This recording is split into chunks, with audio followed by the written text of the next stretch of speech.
Apesar da situação estar muito mais calma em Kiev, esta manhã ouviram-se tiros no centro da capital ucraniana. O ministro dos Assuntos Internos acusa os manifestantes de estarem a violar as tréguas e de dispararem contra os polícias que protegem a Praça da Independência e o acesso ao Parlamento. Enquanto isso, lá dentro, os deputados também já não conseguem evitar a violência física e verbal. Os confrontos aconteceram quando o presidente da Assembleia exigiu uma pausa nos trabalhos, o que levou a um atraso no debate da revisão constitucional para reduzir os poderes do presidente Viktor Yanukovych. A oposição acusa o governo de estar a impedir os eleitos de discutirem e votarem as alterações à lei presidencial.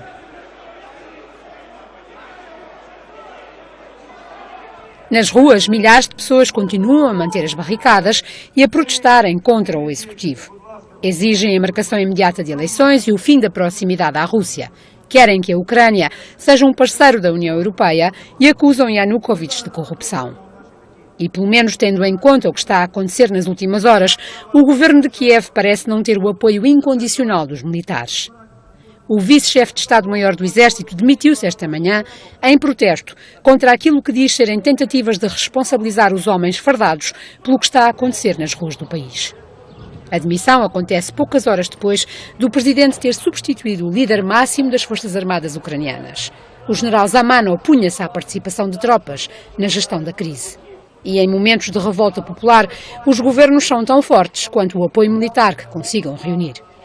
Esta manhã, numa pequena cidade a oeste de Kiev, o chefe de uma esquadra e todos os polícias que com ele trabalham desertaram.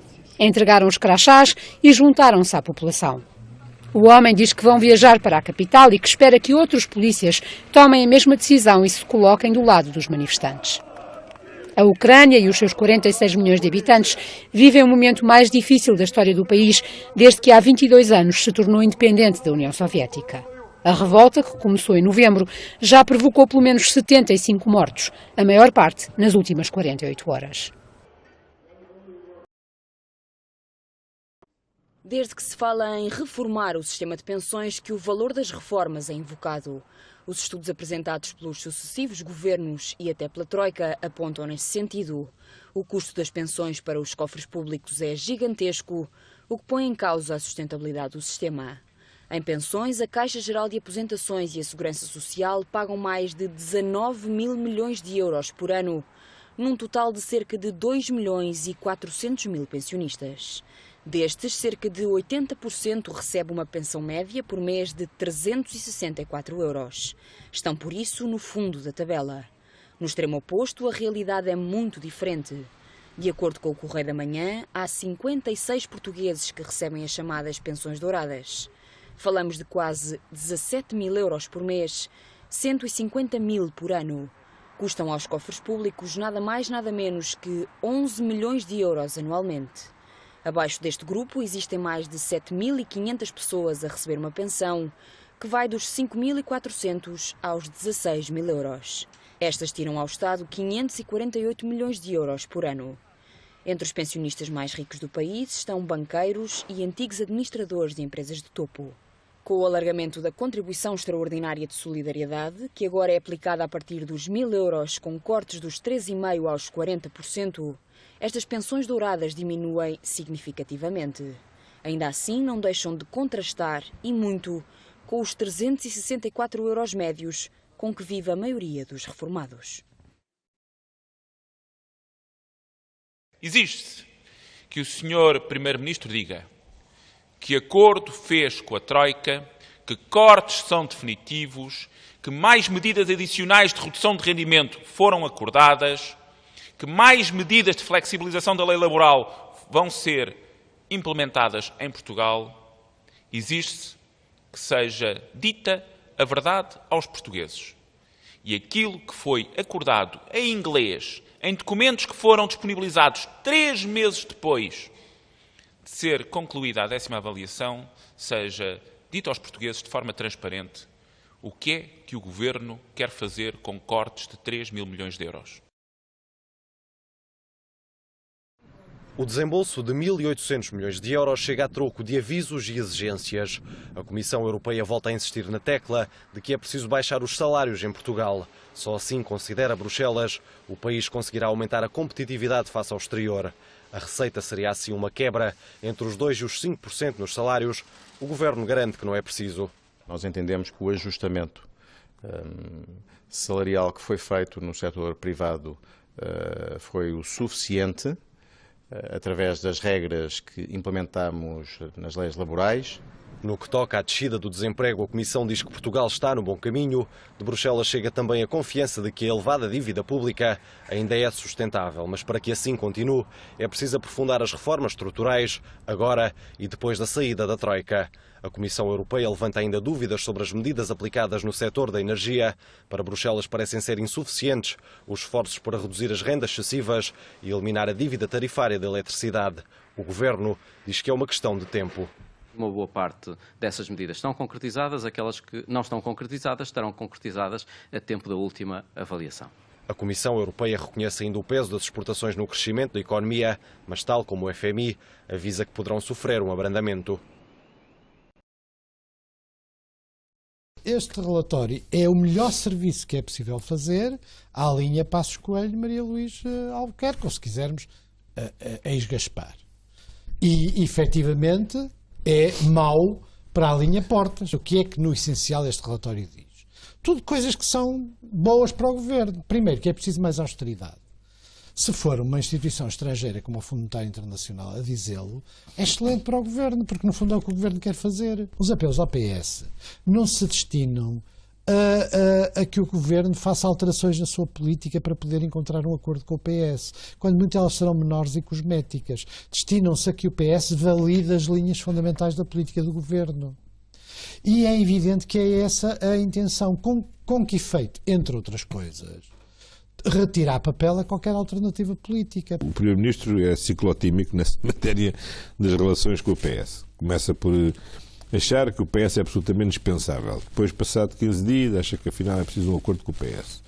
Depois diz outra vez que não é preciso o PS para nada, porque nós vamos pelo nosso próprio caminho. Depois volta e meia, sempre que lhe dá jeito, faz um apelo a um consenso com o PS. Mas o apelo que ele propõe sobre o consenso do PS são sempre matérias sobre as quais é dispensável o acordo, porque já resulta de compromissos a que Portugal está internacionalmente obrigado. Se alguém alguma vez pensou que o documento do FMI fosse uma boa ajuda para uma campanha eleitoral, eu acho que perdeu a sua esperança aqui. Acho que o relatório é mais embaraçante para o Partido Socialista. Por quê? Porque, de facto, o que manieta eleitoralmente o Partido Socialista é o problema de saber o que é que pode dizer. A quebra no mês de fevereiro já é habitual. Por causa da gripe, há sempre uma diminuição na afluência às sessões de colheitas de sangue. Quando esta quebra sazonal acontece após um mês em que também se verificou uma descida, é urgente começar a pensar nas reservas. Foi o que aconteceu em janeiro. Comparativamente com o ano passado, registou-se uma descida de 13% no número de colheitas, cerca de 1.600 a menos. Devo dizer que a Reserva Nacional está mantida, superior a 10 dias, mas o Instituto Português do Sangue e Transplantação tem as suas reservas de zero negativo e de zero positivo mais baixo, mas sobretudo o zero negativo, que atingiram o limite dos 4 dias e isto obviamente é preocupante. O presidente do Instituto Português do Sangue diz que a situação ainda não é dramática, mas é necessário que a população se mobilize. Tive notícia de ontem de 2 cirurgias normais de rotina, portanto nada de urgente, por uma questão de precaução, que teriam sido adiadas para outros dias, que eram doentes zero negativo, no Hospital de São José. Portanto, é isto que nós queremos evitar e seguramente que iremos evitar com o contributo de todos os dadores. Aos dadores regulares pede-se que mantenham as dádivas programadas. A todos os outros que se dirijam a centros de colheita o mais brevemente possível. Muitos estarão abertos excepcionalmente este domingo.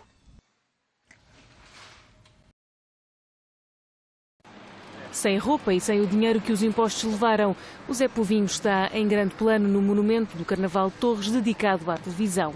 Por aqui a festa vai-se fazendo e a tolerância de ponto na véspera e no dia é um dado adquirido. O Carnaval em Torres Vedras, que é uma cidade que vive o Carnaval, tem, e por um estudo feito, tem um impacto, digamos, na economia na ordem dos 8, 9 milhões de euros, e nós não podemos deitar fora, digamos, um potencial deste e um potencial turístico que é para aqui, para Torres, mas um pouco por todo o país. Existem exemplos iguais ou idênticos ao de Torres Vedras. Nos 5 dias dedicados ao Carnaval, são esperadas em Torres Vedras 350 mil pessoas. O número sobe todos os anos, por isso a autarquia lamenta os investimentos do governo na tradição e a recusa em dar tolerância de ponto. Isso é uma brincadeira muito séria e o governo tem que, digamos, de alguma forma também se lembrar que é brincando de uma forma ordeira que nós resolvemos muito dos nossos problemas e que nós também afastamos muito dos nossos fantasmas. Nas ruas agradece a tolerância da Câmara e promete-se boa disposição. Este ano eu vou ser o emplastre, aquele que... mãezinha, estou aqui! É isso mesmo, isto é o Carnaval de Torres Vedras, venham todos. Mas não vou muito mascarada, porque eu não gosto muito de mascarado. É só Gosta uma fardazinha. De ver. Gosto de ver e vamos lá ver é como vai ser. Há anos que é chover. Entretanto, nos estaleiros onde os 8 carros alegóricos estão a ser preparados, vive-se uma corrida contra o tempo. Entre as sátiras à situação do país, a chanceler alemã é uma das eleitas. Portanto, estou a preparar a dar batumes para depois alisar e dar os acabamentos que será a tinta, não é? É uma boneca difícil? Todos são difíceis, mas ao fim e ao cabo dão um gozo particular porque trata-se de uma figura conhecida, de maneira que, portanto, dá-nos sempre a motivação para trabalhar na perfeição. Numa contagem decrescente para o Carnaval, ultimam-se os preparativos aqui nos estaleiros da Câmara Municipal de Torres Vedras, na certeza de que Pedro Passos Coelho e Paulo Portas vêm à festa. Com a imagem de Diogo Centeiro, Maria Miguel Cabo, SIC. Leonardo Jardim lembra as dificuldades que o Rio Ave trouxe ao Sporting no passado recente. O técnico leonino deixou elogios à equipa adversária. O Rio Ave é uma das equipas com maior qualidade técnica da Primeira Liga e baseando-se nisso, utiliza um futebol muito apoiado, muito circulado, um jogo entre linhas que cria grandes dificuldades às equipas grandes, porque porventura não conseguem pressionar da melhor forma. O mau estado do relevado Vila do Conde pode ser um problema acrescido para o Sporting. Se o relevado não estiver nas melhores condições, com certeza que temos que nos adaptar e ter capacidade de ultrapassar esse novo obstáculo, utilizando estratégias de maior simplicidade em tudo que é os nossos processos. Maurício foi apanhado a conduzir com excesso de álcool no sangue no fim de semana. Apesar de ter infringido o regulamento interno, Leonardo Jardim garantiu a titularidade do defesa. Com Marcos Rojo castigado, Eric Dyer e Ruben Semedo são as opções para formar dupla com Maurício. As imagens de videovigilância mostram o assalto em Caracas a um autocarro que acaba vandalizado. O mesmo aconteceu a muitos outros, como os visitados esta quinta-feira pelo presidente. Aqui está a obra do fascismo, pues. Aqui está o ódio concentrado. Aqui está o ódio concentrado. Nicolás Maduro aproveitou a aparição pública, quase diária desde o início dos protestos, para voltar a acusar os opositores de terrorismo e para condenar a violência nas ruas. Anunciou também a suspensão do sinal da CNN no país por defender que o canal norte-americano transmite uma programação de guerra 24 horas por dia. Eu lhe pedi à ministra que notifique a CNN que ha empezado el proceso administrativo para sacarlos de Venezuela si no rectifican. Se va CNN de Venezuela. Ya basta de propaganda de guerra. No acepto propaganda de guerra contra Venezuela. No mesmo dia, o Sindicato da Imprensa venezuelana denunciou agressões a mais de 30 jornalistas durante a cobertura dos protestos. As televisões do país são acusadas pelos manifestantes de autocensura, sobretudo depois da importância que tiveram em 2002 durante o golpe de Estado, que, embora fracassado, conseguiu tirar temporariamente Hugo Chávez do governo. Agora, o sucessor parece determinado a eliminar qualquer ameaça ao poder instalado. Durante o dia, a revolta do povo venezuelano ganha corpo em manifestações antigovernamentais com milhares de pessoas. À noite, os jovens tomam as ruas, erguem barricadas, incendeiam pneus e sacos de lixo e enfrentam as autoridades.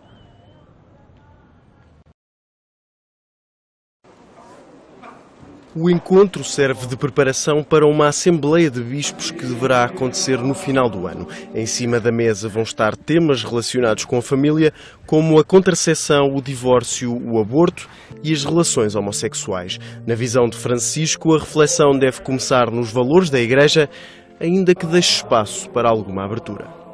Ci viene chiesto di mettere in evidenza il luminoso piano di Dio sulla famiglia e aiutare i coniugi a viverlo con gioia nella loro esistenza, accompagnandoli in tante difficoltà e anche con una pastorale intelligente, coraggiosa e piena d'amore.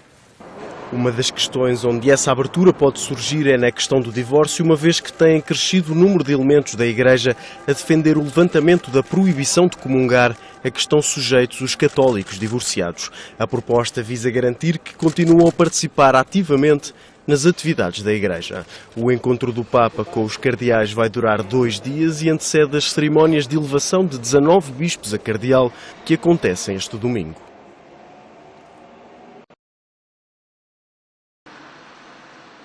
A Rua Moinho da Laje é um beco sem saída. As 20 famílias que aqui vivem pagam as contas em Guimarães.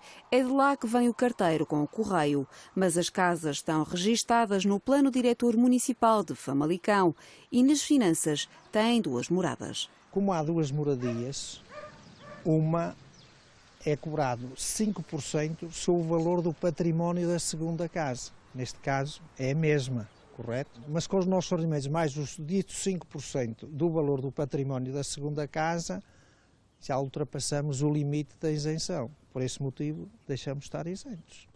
A mim prejudica-me bastante, porque na área da segurança social eu tenho que pagar tudo. Na posto médico, radiografias, fisioterapia, tudo. O pai de José Oliveira entrou com um pedido de loteamento deste terreno para construção na Câmara de Guimarães há 23 anos. Isto não resolver com o meu pai, não vamos resolver nós, parece-me que nem os nossos netos.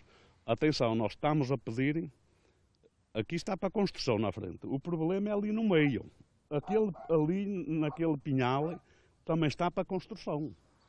O problema é aqui no meio. Para que o problema se resolva, é preciso redefinir os limites do território. Para isso é necessário haver consenso. Havendo consenso entre as 2 freguesias envolvidas e entre os 2 concelhos, o problema resolve-se. E, portanto, os entraves à solução prendem-se com o facto de basta um destes 4 sujeitos, que são 2 freguesias e 2 concelhos, não aceitarem o plano de entendimento para que o problema não se resolva. E isto porquê? Porque o que acontece neste caso é que há desconformidades.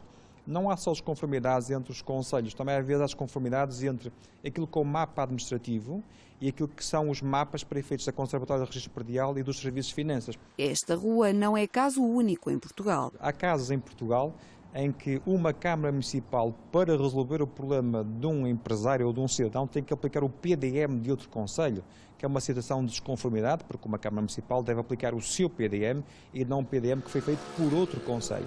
E isto só acontece porque as situações de limite não estão corretamente definidas. A Rua Moinho de Laje há de ser do concelho de Guimarães quando e se houver consenso. Até lá continua a ser um beco sem saída, em terra de ninguém. Era domingo. Às 9h30 da manhã, praticamente toda a população de Cocieiro estava reunida na igreja da freguesia, na missa, que naquele dia tinha mudado de hora. Começava mais tarde. Os paroquianos tinham sido avisados, por isso toda a gente estranhou a ausência das 3 irmãs, Esther, Rosa e Olívia. Mas como estavam adoentadas, até a sobrinha pensou que por isso tinham ficado em casa. Víamos para cima, eu trazia o meu menino ao colo mais novo e houve uma pessoa que me tirou do colo e disse, olha que a tua tia não está boa. Mas eu nem nem pensava o que podia acontecer. Cheguei lá dentro, pronto, vi um silêncio, vi aquele silêncio e vi sangue no meio do chão. E eu disse, mas afinal o que é que se passa aqui? Olhei para trás da porta, estavam duas. Eu fui ver, procurar a outra estava na sala, mas vi que ela que já estava morta, estava sem vida. As três irmãs, de 65, 70 e 71 anos, tinham sido violentamente agredidas com um aluvião e uma faca. As duas que sobreviveram acabariam por morrer dias depois, sem nunca terem recuperado para revelar qualquer pista. Fomos então ao quarto delas, estava o colchão reborbido, estava fora do sítio e uma cômoda e uma arca estava também remexida a roupa. As pessoas entravam e saíam logo para fora, porque pronto, ficaram preocupadas com aquela tragédia. A GNR demorou muito tempo a chegar? Não demorou muito. Concluiu a judiciária que o móvel do crime seria o roubo ou a procura de algo em particular. Havia gavetas remexidas, roupa e papéis espalhados pelo chão. Terão desaparecido apenas 20 contos, 100 euros na moeda atual, e eventualmente um documento que ninguém conseguiu confirmar. As impressões digitais recolhidas no local não permitiram identificar nenhum suspeito. O sangue enviado ao Instituto de Medicina Legal para análise era compatível apenas com o das vítimas. A Polícia Judiciária é chamada ao local, mas quando chega ao local, já a cena do crime tinha sido completamente devassada. Foi seguida uma pista ligada a familiares por causa de uma disputa de heranças. Outra pista conduziu a toxicodependentes que faziam assaltos na zona. E ainda outro caminho levou a questões de má vizinhança. Ao todo, a Judiciária interrogou 96 pessoas, mas nada se revelou verdadeiramente consistente. O caso é agora encerrado. O crime de Cocieiro prescreveu. Em qualquer lugar estará o responsável ou responsáveis pelo homicídio brutal de 3 irmãs idosas. Sem roupa e sem o dinheiro que os impostos levaram, o Zé Povinho está em grande plano no monumento do Carnaval de Torres dedicado à televisão. Por aqui a festa vai-se fazendo e a tolerância de ponto na véspera e no dia é um dado adquirido. O Carnaval em Torres Vedras, que é uma cidade que vive o Carnaval, tem, e por um estudo feito, tem um impacto, digamos, na economia na ordem dos 8, 9 milhões de euros e nós não podemos deitar fora, digamos, um potencial deste e um potencial turístico que é para aqui, para Torres, mas um pouco por todo o país. Existem exemplos iguais ou idênticos ao de Torres Vedras. Nos 5 dias dedicados ao Carnaval, são esperadas em Torres Vedras 350 mil pessoas. O número sobe todos os anos, por isso a autarquia lamenta o desinvestimento do governo na tradição e a recusa em dar tolerância de ponto. Isso é uma brincadeira muito séria e o governo tem que, digamos, de alguma forma também se lembrar que é brincando de uma forma ordeira que nós resolvemos muito dos nossos problemas e que nós também afastamos muito dos nossos fantasmas. Nas ruas agradece a tolerância da Câmara e promete-se boa disposição. Este ano eu vou ser o emplastre, aquele que... mãezinha, estou aqui. É isso mesmo, isto é o Carnaval de Torres Vedras, venham todos. A Mana vou muito mascarada, que eu não gosto muito de mascarado. É só Gosta uma fardazinha. de ver? Gosto de ver e vamos lá ver como vai ser. Há anos que é chover. Entretanto, nos estaleiros onde os 8 carros alegóricos estão a ser preparados, vive-se uma corrida contra o tempo. Entre as sátiras à situação do país, a chanceler alemã é uma das eleitas. Portanto, estou a preparar a dar batumes para depois alisar e dar os acabamentos que será a tinta, não é? É uma boneca difícil? Todos são difíceis, mas ao fim e ao cabo dão um gozo particular porque trata-se de uma figura conhecida, de maneira que dá-nos sempre a motivação para trabalhar na perfeição. Numa contagem decrescente para o Carnaval, ultimam-se os preparativos aqui nos estaleiros da Câmara Municipal de Torres Vedras, na certeza de que Pedro Passos Coelho e Paulo Portas vêm à festa. Com a imagem de Diogo Centeiro, Maria Miguel Cabo, SIC. É ponto de passagem obrigatória para muitos dos clientes que, nas portas de Santo Antão, na Baixa de Lisboa, consideram não haver rival para esta ginginha. Vir aqui e não beber uma ginginha já é como, sei lá, ir a Roma e não ver o Papa, não é? E se isto fechar? É desagradável porque acontece uma coisa, eu gosto de vir aqui, é esta que eu gosto mais de vir aqui. De portas abertas desde 1890, o negócio, fundado pelo bisavô de Nuno Gonçalves, tem estado desde sempre na família. O edifício já pertenceu a Vasco Santana e tem uma história que se confunde com a cidade. A própria Amália, em criança, vinha aqui vender limões à ginginha. O prédio é propriedade de uma imobiliária de capitais russos que em dezembro denunciou o contrato de arrendamento. Está aprovado um projeto para um hotel no edifício e, alegando obras profundas, o novo código permite que em 6 meses os inquilinos sejam colocados fora das instalações. Independentemente, como no nosso caso, estamos aqui há 120 anos, em 6 meses podemos ser colocados na rua. A Câmara de Lisboa aprovou há 2 anos um projeto de alteração do edifício, mas a construção do hotel prevê que se mantenha a loja. O gerente não entende o ultimato para sair. Não faz sentido nenhum pôr em causa 10 metros quadrados, não inviabiliza nenhum projeto imobiliário, seja o que for. Antes de mais, na nossa opinião, é uma mais-valia para qualquer hotel que se instale aqui, porque é uma casa única na cidade. O estabelecimento está classificado como património da cidade e, segundo a autarquia, as obras aprovadas não implicam o encerramento da ginginha. O proprietário não podia ter feito a denúncia do contrato de arrendamento, argumentando com o facto de ir fazer obras profundas que obrigavam a desalojar a ginginha. Porque o projeto que está aprovado na Câmara incide exclusivamente sobre os pisos superiores e diz expressamente na memória descritiva que a ginginha é para manter. Confrontada com a polémica, a advogada dos proprietários diz que o projeto não vai levar à demolição da loja, mas nada explica sobre afastar os atuais arrendatários.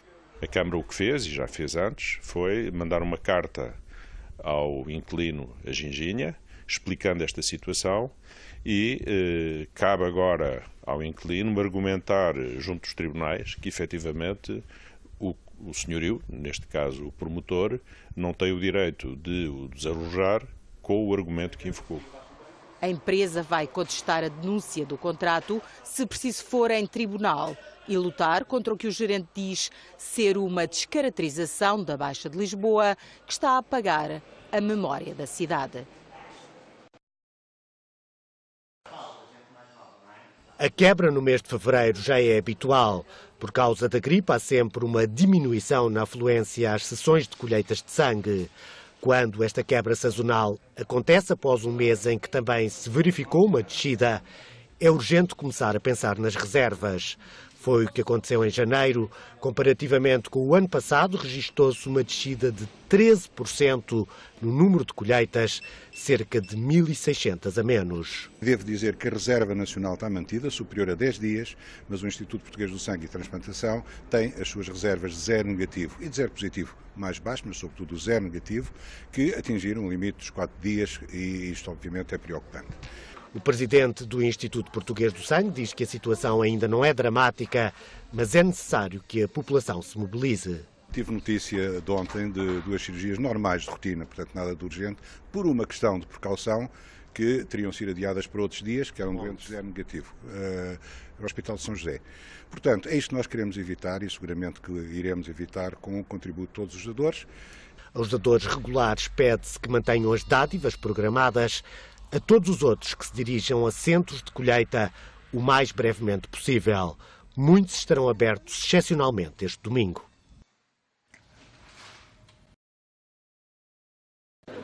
É no coração de Lisboa, no Chiado, o local onde nos encontramos, e é na esquina que liga a Rua Garrete à Rua do Almada. É exatamente aquela esquina onde há 2 problemas que se conjugam, não apenas o facto desta pedra de calcário que compõe a calçada portuguesa ser muito escorregadia porque fica muito polida, mas também por causa da inclinação, quer da Rua Garrete, quer da Rua do Almada. Arquiteto Homem Gouveia, Pedro Homem Gouveia, este é um dos grandes problemas da calçada nestes passeios que são largos, que têm espaço, mas depois trazem muitos problemas, sobretudo quando chove.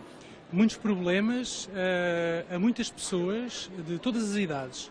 Problemas que obrigam todos os dias, há décadas, milhares de lisboetas a passar o dia fechados em casa. São sobretudo as pessoas mais velhas, por exemplo. Pessoas mais velhas, pessoas com deficiência de todas as idades. Posso falar-lhe no caso da Dona Elsa, que mora nas Avenidas Novas, que tem uma filha de 22 anos, que depende da mãe para poder sair à rua. Posso falar-lhe do caso da Dona Rosa, que mora na Alameda, que sai de casa uma vez por semana porque é o dia em que o irmão vem de Santarém para a levar a passear como se fosse um cão. E, portanto, nós temos que perceber, no meio de toda esta polémica e confusão, que há 3 coisas que a Câmara Municipal de Lisboa não vai fazer. A primeira coisa que a Câmara Municipal de Lisboa não vai fazer é acabar com a calçada. Não é isso que está em causa.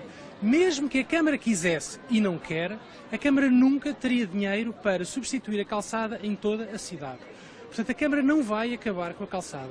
A segunda coisa que a Câmara de Lisboa não vai fazer é continuar a fingir que é tudo igual e que é tudo calçada. Não é verdade. E se calhar podemos perceber por isto, que é, exatamente nesta esquina, eu pedia-lhe que me acompanhasse, ou por exemplo esta parte que estamos a ver, isto não é a calçada artística portuguesa tradicional. Na metade superior nós vemos calçada devidamente desenhada, devidamente colocada, tem o problema de ser escorregadia, que tem valor patrimonial, onde aqui nós vemos calçada que não tem nenhum valor, que é pedra posta a eito e que não merece ser protegida. Se a questão é substituir este lado por calçada artística ou introduzir aqui outro tipo de pavimentos, isso é uma coisa que nós temos todos em conjunto, comunidade, de pensar. Outro tipo de pavimentos, e eu agora pedia ao Rui para nos acompanhar, sim, porque essas alternativas estão a ser estudadas, por exemplo, nesta esquina, que é uma esquina muito problemática, fale-nos desta alternativa, além da pedra calcária, nós temos também granito. Esta esquina, no cruzamento da Rua Garrete com a Rua Nova do Almada, foi durante anos e décadas o local de muitas e muitas quedas, de lisboetas de muitas gerações. Outro dia o Sr. Presidente da Câmara dizia que deve ser a esquina onde houve mais acidentes com peões. Aqui o que faz é... misturam-se pedras de granito e não com escorrega pedra tanto. De calcário. E escorrega muito menos.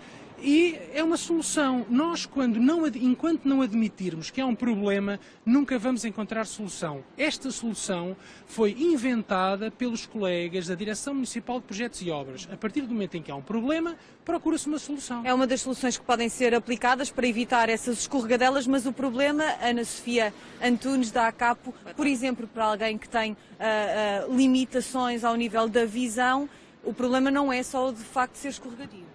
O problema é ser escorregadio e é a facilidade com que o pavimento de calçada portuguesa desenvolve buracos.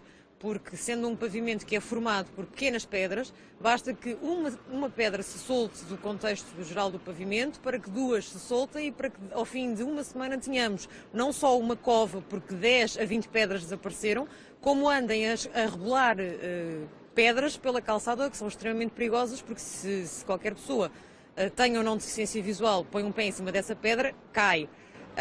Agora, o que eu gostava realmente de chamar a atenção é que acho que está na altura de pararmos de discutir esta discussão da forma errada. Eu tenho visto discutir esta questão do ponto de vista calçada portuguesa está em risco. Não, a calçada portuguesa não está em risco. Quem está em risco são as pessoas que caminham na calçada portuguesa todos os dias. As pessoas com deficiência visual, as pessoas com deficiência motora. E isso sim é que nos preocupa. E muito obrigada.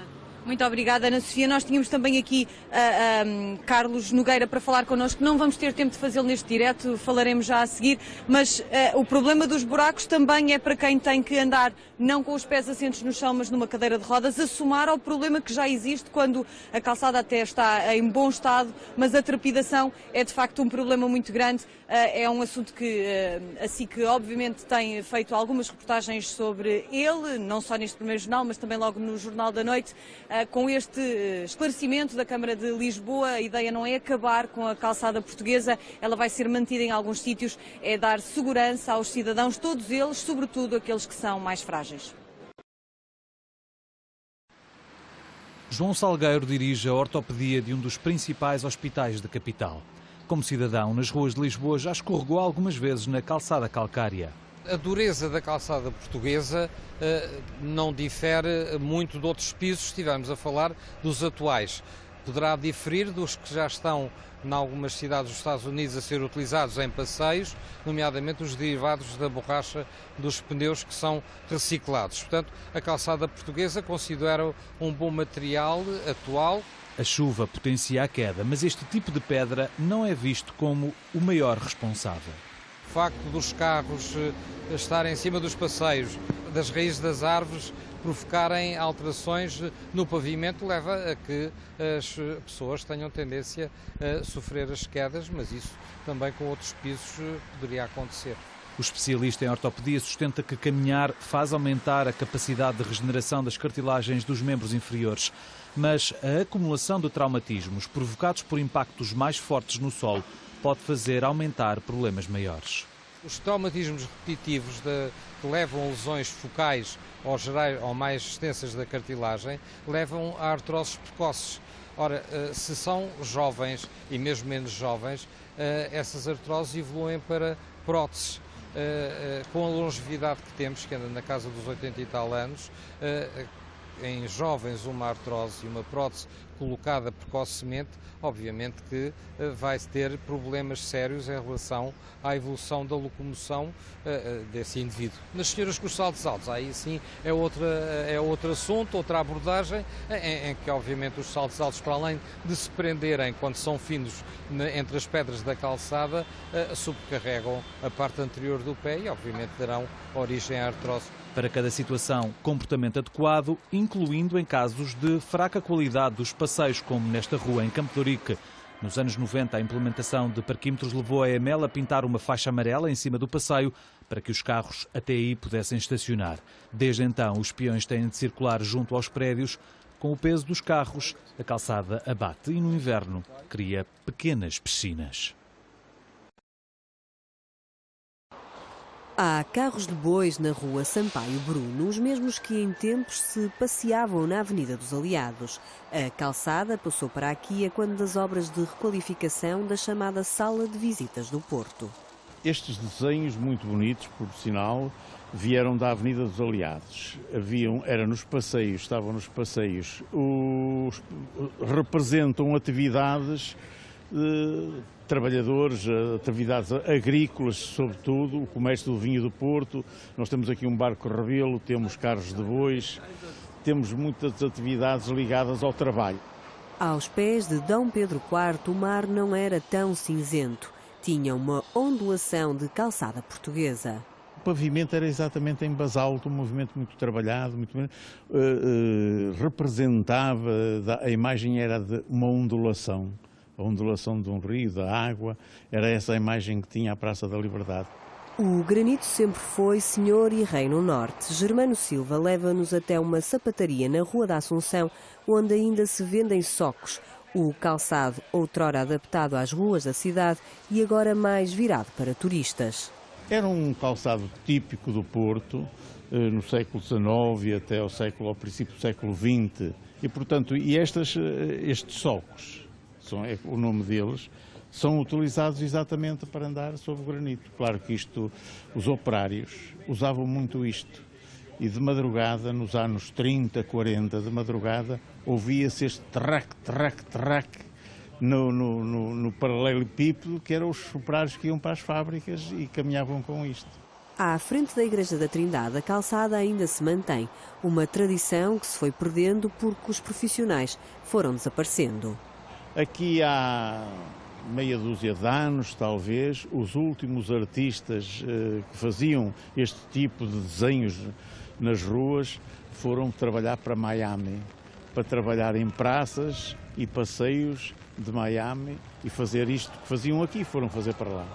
O Porto foi mandado calcetar pela primeira vez no século XVI. No reinado de Dom Henrique, obrigaram os moradores a fazer o arranjo junto das casas. A taxa de juro real que Portugal pagou na última emissão é equivalente, igual a 5% de taxa de juro real. Essa taxa de juro é insuportável porque os portugueses, as contas públicas portuguesas, não poderão fazer um ajustamento saudável pagando essa taxa de juro. E por isso não é um regresso aos mercados. Isso é o governo atirar-se para a piscina sem boia quando não sabe nadar. Exige-se que o Sr. Primeiro-Ministro diga que acordo fez com a Troika, que cortes são definitivos, que mais medidas adicionais de redução de rendimento foram acordadas, que mais medidas de flexibilização da lei laboral vão ser implementadas em Portugal. Exige-se que seja dita a verdade aos portugueses. E aquilo que foi acordado em inglês em documentos que foram disponibilizados 3 meses depois de ser concluída a 10ª avaliação, seja dito aos portugueses de forma transparente o que é que o Governo quer fazer com cortes de 3 mil milhões de euros. Este é um dia de absoluta tranquilidade em toda a Praça da Independência, em toda a zona aqui no centro da capital controlada pelos manifestantes, onde ontem havia confrontos violentíssimos. Hoje havia uma calma absoluta, uma tranquilidade absoluta, reforçada pelo sol que apareceu também aqui em Kiev. Agora, até que ponto é que o acordo anunciado pelo presidente da Ucrânia vai ser efetivamente implementado e terá condições para ser aceite por estas pessoas que se encontram aqui na praça? Isso é o que falta saber, porque é preciso reparar no seguinte: o acordo foi anunciado pelo presidente da Ucrânia, ao mesmo tempo que a diplomacia alemã, que está a conduzir as negociações entre Yanukovych e os representantes da oposição, ao mesmo tempo que os alemães anunciavam que ainda estão a levar a cabo contactos com os 3 partidos da oposição e com os representantes da praça. E a verdade é que todas as pessoas com quem eu falei aqui na praça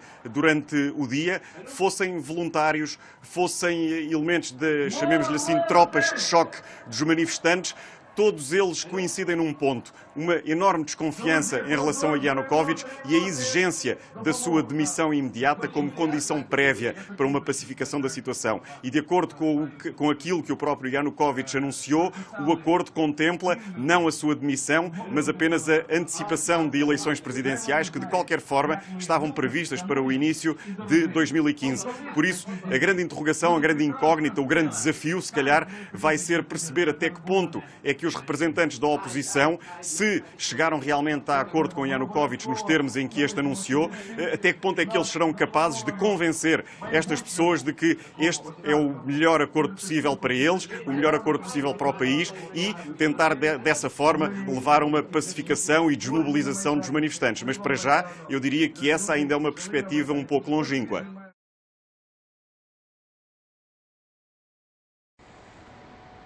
O estudo é da Autoridade Nacional do Medicamento e alerta para um aumento preocupante do consumo de ansiolíticos, sedativos e hipnóticos em Portugal. De acordo com o Jornal Público, desde o ano 2000 até agora aumentou 6% o consumo destas substâncias. O Infarmed considera que estamos perante um problema de saúde pública, acrescenta que os valores elevados no consumo destes medicamentos pode representar um tratamento mais prolongado do que é indicado. O estudo apresentado pela Autoridade Nacional do Medicamento explica também que, numa dúzia de anos, o consumo de antidepressivos calculado em doses diárias por 1000 habitantes mais que triplicou, sendo que, igualmente preocupante, o consumo dos antipsicóticos aumentou quase 200%. Como base de comparação, foi feita uma análise ao consumo destes medicamentos em Itália, na Noruega e também na Dinamarca. E concluiu-se que Portugal destaca-se largamente no consumo de tranquilizantes. De acordo com os especialistas, os tranquilizantes mais consumidos em Portugal são, precisamente, os que apresentam maior risco de dependência. O Infarmed alerta para o facto dos portugueses consumirem demasiados fármacos para a ansiedade e insónia, reforça que é uma questão de saúde pública, porque o uso crónico desta medicação pode afetar seriamente a saúde. A quebra no mês de fevereiro já é habitual. Por causa da gripe, há sempre uma diminuição na afluência às sessões de colheitas de sangue. Quando esta quebra sazonal acontece após um mês em que também se verificou uma descida, é urgente começar a pensar nas reservas. Foi o que aconteceu em janeiro. Comparativamente com o ano passado, registou-se uma descida de 13% no número de colheitas, cerca de 1.600 a menos. Devo dizer que a Reserva Nacional está mantida, superior a 10 dias, mas o Instituto Português do Sangue e Transplantação tem as suas reservas de zero negativo e de zero positivo mais baixo, mas sobretudo o zero negativo, que atingiram o limite dos 4 dias e isto obviamente é preocupante.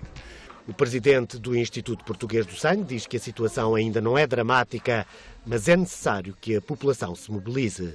Tive notícia de ontem de 2 cirurgias normais de rotina, portanto nada de urgente, por uma questão de precaução, que teriam sido adiadas para outros dias, que eram doentes zero negativo, no Hospital de São José. Portanto, é isto que nós queremos evitar e seguramente que iremos evitar com o contributo de todos os dadores. Aos dadores regulares pede-se que mantenham as dádivas programadas. A todos os outros que se dirijam a centros de colheita o mais brevemente possível. Muitos estarão abertos excepcionalmente este domingo.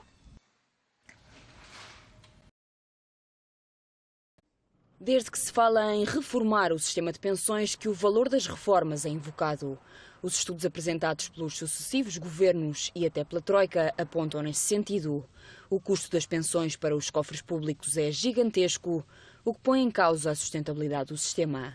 Em pensões, a Caixa Geral de Aposentações e a Segurança Social pagam mais de 19 mil milhões de euros por ano, num total de cerca de 2 milhões e 400 mil pensionistas. Destes, cerca de 80% recebe uma pensão média por mês de 364 euros. Estão, por isso, no fundo da tabela. No extremo oposto, a realidade é muito diferente. De acordo com o Correio da Manhã, há 56 portugueses que recebem as chamadas pensões douradas. Falamos de quase 17 mil euros por mês, 150 mil por ano. Custam aos cofres públicos nada mais nada menos que 11 milhões de euros anualmente. Abaixo deste grupo existem mais de 7.500 pessoas a receber uma pensão, que vai dos 5.400 aos 16 mil euros. Estas tiram ao Estado 548 milhões de euros por ano. Entre os pensionistas mais ricos do país estão banqueiros e antigos administradores de empresas de topo. Com o alargamento da contribuição extraordinária de solidariedade, que agora é aplicada a partir dos 1.000 euros com cortes dos 3,5% aos 40%, estas pensões douradas diminuem significativamente. Ainda assim, não deixam de contrastar, e muito, com os 364 euros médios com que vive a maioria dos reformados. É uma forma diferente de ajudar quem, entretanto, já perdeu a esperança. A ideia é que, no fim da formação, os participantes possam sair com a confiança e motivação necessárias para encontrar um emprego. O difícil de estar desempregado é mesmo isso, é todos os dias nós acordarmos e automotivarmos, não é? Porque não vivemos numa ilha e temos que pensar que não estamos sozinhos e que são milhares de pessoas em Portugal que estão desempregadas. Acho que não passam, quando veem o currículo, não passam da idade. Não sei se vou conseguir trabalhar por conta de outrem e estou a ponderar seriamente criar o próprio emprego. Consegue-se se tivermos interesse e se procurarmos e portanto, fizermos as candidaturas espontâneas. Dizem os especialistas que, acima dos 40 anos, a tendência é a criação de um negócio por conta própria. Célia Rodrigues é um desses casos. Tem 41 anos, ficou desempregada aos 37. Hoje é voluntária neste tipo de formações e tem uma empresa na área multimédia, mas confessa que voltar ao ativo não foi fácil. Fiquei um bocadinho perdida, porque já estava na empresa há bastante tempo, já há cerca de 10 anos que eu estava a trabalhar naquela empresa e ainda que fosse algo que estava um bocadinho anunciado, nunca estamos à espera. E quando temos realmente aquela vai para o desemprego, é um baque. E agora o que é que eu vou fazer à minha vida?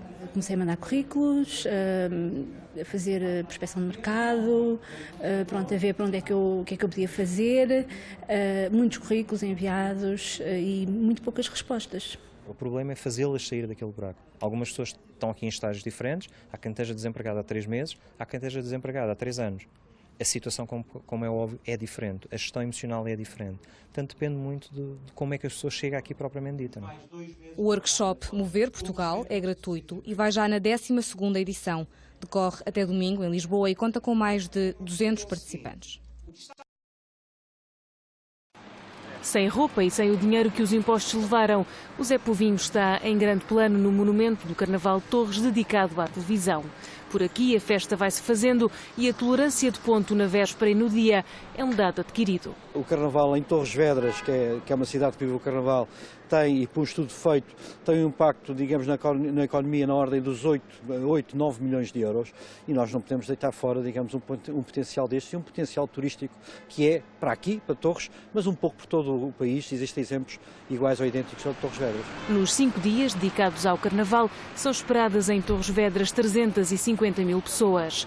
O número sobe todos os anos, por isso a autarquia lamenta o desinvestimento do governo na tradição e a recusa em dar tolerância de ponto. Isso é uma brincadeira muito séria e o governo tem que, digamos, de alguma forma também se lembrar que é brincando de uma forma ordeira que nós resolvemos muito dos nossos problemas e que nós também afastamos muito dos nossos fantasmas.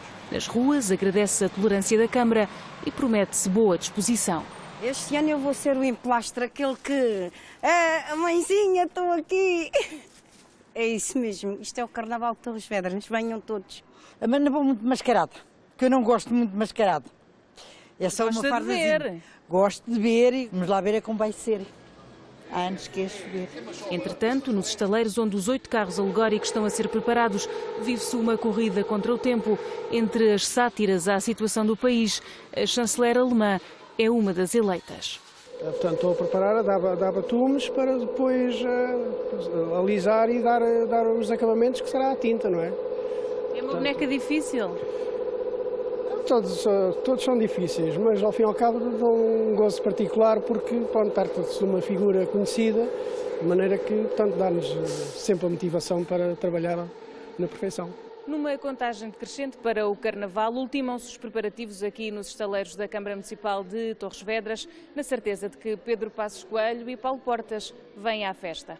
Com a imagem de Diogo Centeiro, Maria Miguel Cabo, SIC. É ponto de passagem obrigatória para muitos dos clientes que, nas portas de Santo Antão, na Baixa de Lisboa, consideram não haver rival para esta ginginha.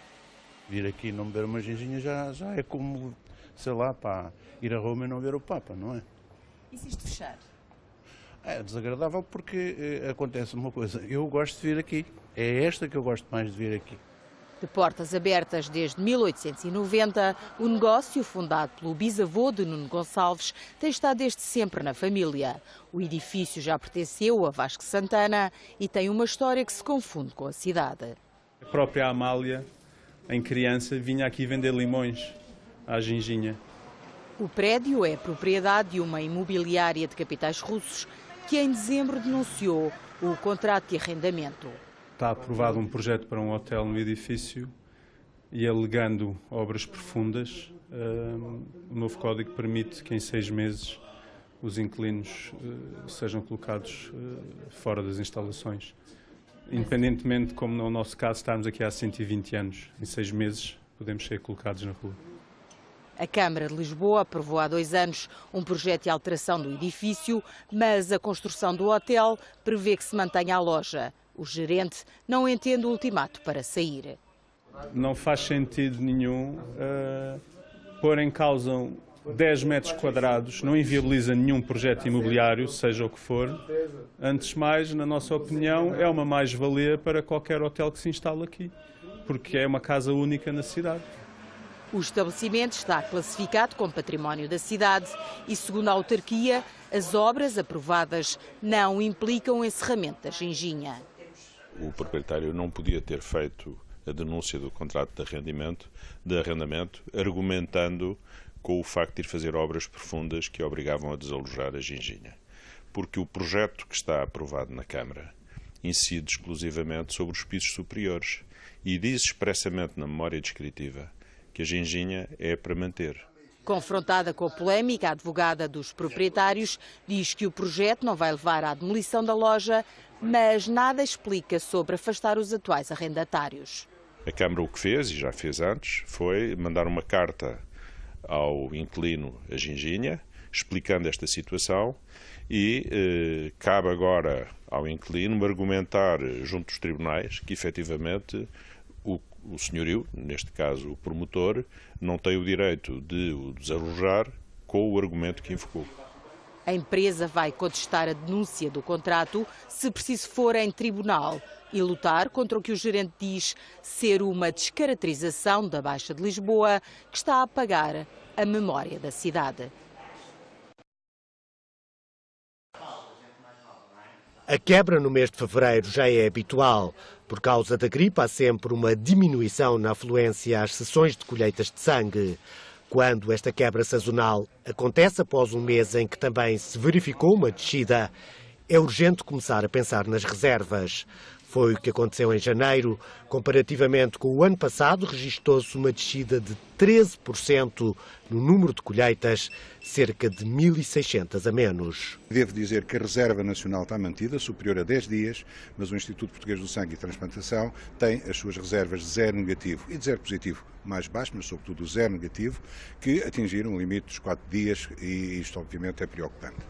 O presidente do Instituto Português do Sangue diz que a situação ainda não é dramática, mas é necessário que a população se mobilize. Tive notícia de ontem de 2 cirurgias normais de rotina, portanto nada de urgente, por uma questão de precaução, que teriam sido adiadas para outros dias, que eram doentes zero negativo, no Hospital de São José. Portanto, é isto que nós queremos evitar e seguramente que iremos evitar com o contributo de todos os dadores. Aos dadores regulares pede-se que mantenham as dádivas programadas. A todos os outros que se dirijam a centros de colheita o mais brevemente possível. Muitos estarão abertos excepcionalmente este domingo.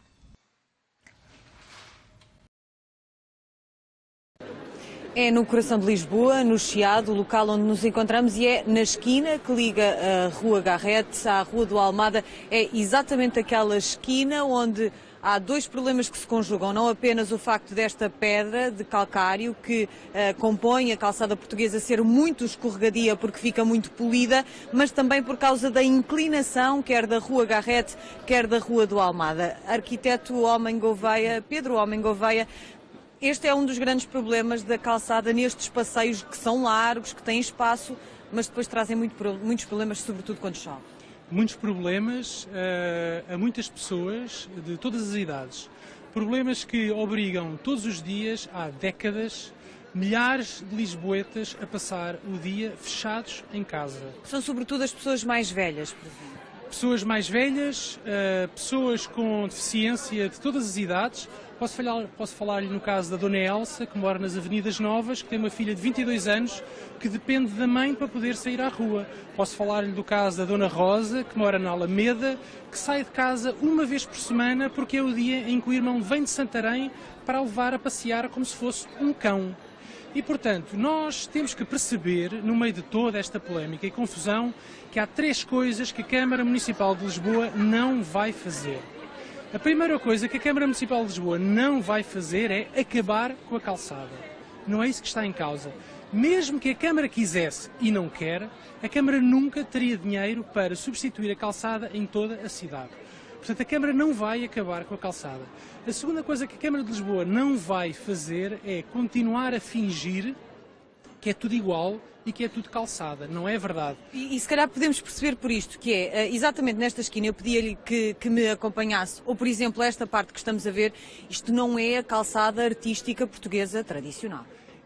Na metade superior nós vemos calçada devidamente desenhada, devidamente colocada, tem o problema de ser escorregadia, que tem valor patrimonial, onde aqui nós vemos calçada que não tem nenhum valor, que é pedra posta a eito e que não merece ser protegida.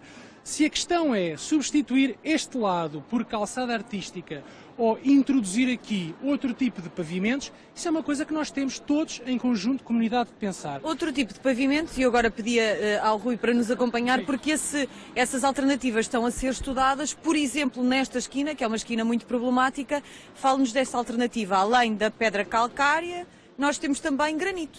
Esta esquina, no cruzamento da Rua Garrete com a Rua Nova do Almada, foi durante anos e décadas o local de muitas e muitas quedas, de lisboetas de muitas gerações. Outro dia o Sr. Presidente da Câmara dizia que deve ser a esquina onde houve mais acidentes com peões. Aqui o que faz é... Misturam-se pedras de granito e não com escorrega pedra tanto. De calcário. E escorrega muito menos.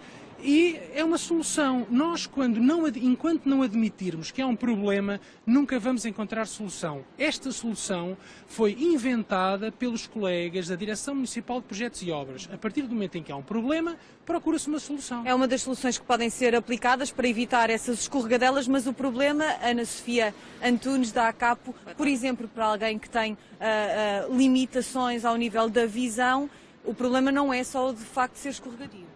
O problema é ser escorregadio e é a facilidade com que o pavimento de calçada portuguesa desenvolve buracos, porque sendo um pavimento que é formado por pequenas pedras, basta que uma pedra se solte do contexto geral do pavimento para que 2 se soltem e para que ao fim de uma semana tenhamos não só uma cova, porque 10 a 20 pedras desapareceram, como andem a rebolar pedras pela calçada que são extremamente perigosas, porque se qualquer pessoa tenha ou não deficiência visual, põe um pé em cima dessa pedra, cai. Agora, o que eu gostava realmente de chamar a atenção é que acho que está na altura de pararmos de discutir esta discussão da forma errada. Eu tenho visto discutir esta questão do ponto de vista que a calçada portuguesa está em risco. Não, a calçada portuguesa não está em risco. Quem está em risco são as pessoas que caminham na calçada portuguesa todos os dias. As pessoas com deficiência visual, as pessoas com deficiência motora. E isso sim é que nos preocupa. E, muito obrigada.